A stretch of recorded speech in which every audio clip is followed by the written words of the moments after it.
Hey, it's Biddy Penny. Welcome to my channel, and it's time for the sheet load.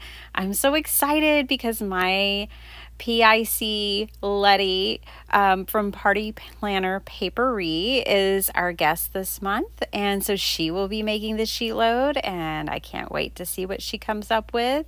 So the sheet load has a creative team that works each month sharing their interpretation of the sheet load. You can click on the playlist and watch everyone's videos.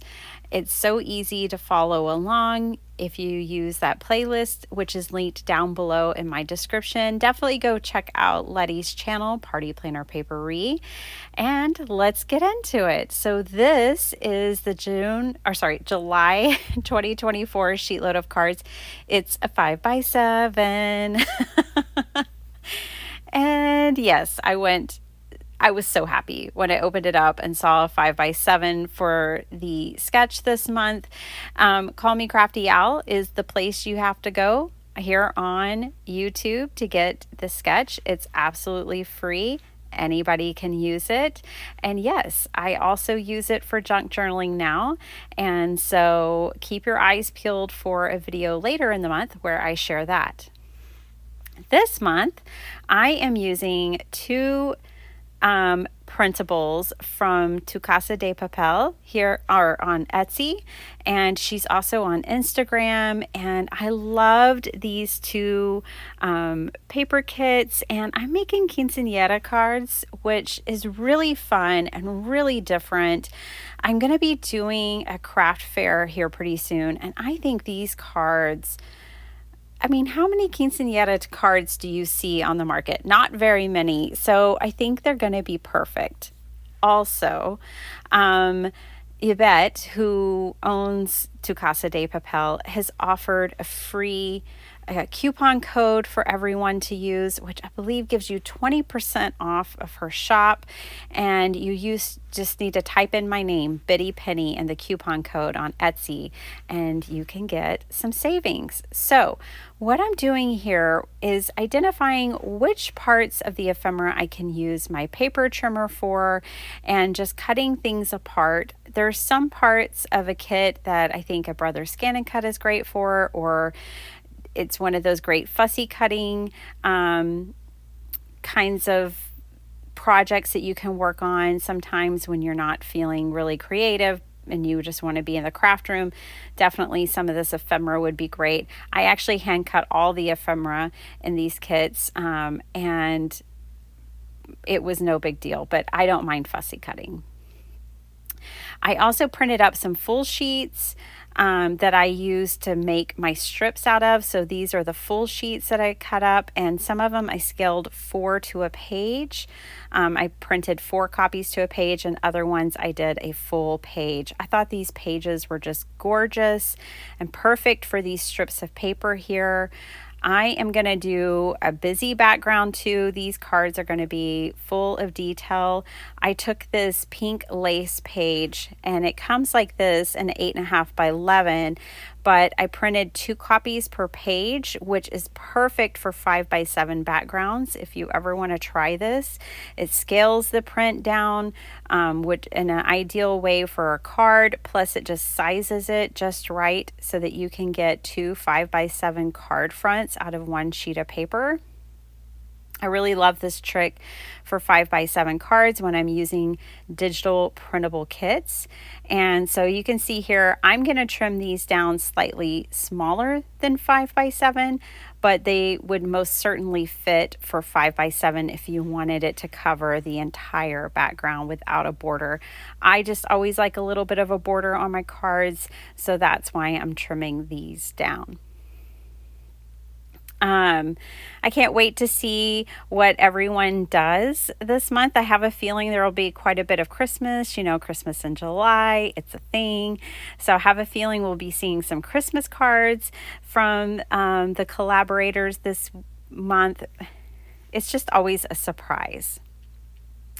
So I am taking this and measuring things out, even though you really don't have to. If the measurements are all given, but I just needed to get my own ruler out and double check some things for myself and make sure I was about to cut all these things correctly. And so I was able to get all the strips I needed out of a couple of sheets of paper. I liked the variety, the pattern, the color of these, and how it all came together.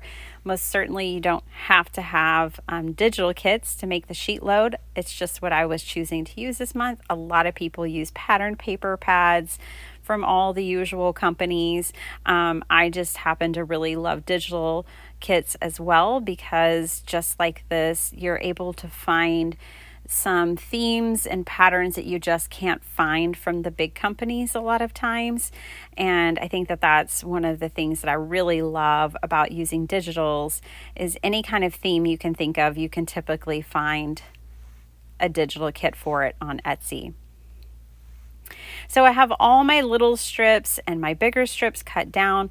I am going to assemble one of these for you because I want you to see the kind of difference of maybe working with a kit like this. So since this patterned paper already had a little strip down at the bottom, I just did one larger strip and two smaller ones under it and positioned everything so that the four strips show. This is a pocket that comes in the kit, and traditionally you would fold over these two edges and glue those down to make a pocket on a journal page or here on a card. Now that makes a pocket pretty thick where it would hold a lot of ephemera. And for the card front, I don't necessarily need that, so I am actually going to trim that off along the fold line, and that's going to make this pocket a little tighter because I'm not going to fill it with too much ephemera. So I'm going to trim those off to where it's a nice, right angle, and then I'm just going to use my glue and glue those two edges. And now I have a perfect pocket for this 5x7 card. Once I have that pocket down, then I brought in these hearts. Oh, I used these hearts throughout my cards today. I thought they were so beautiful and just so precious. And then each card has a few pieces of ephemera. I added a little journaling card, these adorable girls, and then these quinceanera photo things as well. So each card has a few pieces of ephemera tucked in there. And I could imagine that if someone was giving these, they could put pictures of their loved ones in. I also went through my stamp collection and grabbed these stamps from different Latin countries. And so I think I have like Ecuador, Spain, Argentina, Mexico. I have quite a few represented here, which is really fun because the quinceanera is a tradition that is universal throughout Latin countries. And so I wanted to represent a few in my cards. Here are my cards, and look at these butterflies. And you can pop them up and kind of have them layered. There's all different types of ephemera, so each card feels special and unique and one of a kind, even though really it's a whole set of cards that I followed one formula for. But just by altering a few of the details, it makes each one feel so special. I had so much fun making these. I want to thank Yvette for offering a coupon code for anyone who watches this video and wants to pick these kits up. I encourage you to do so. They print lovely and are just so much fun to play with. I know that this is a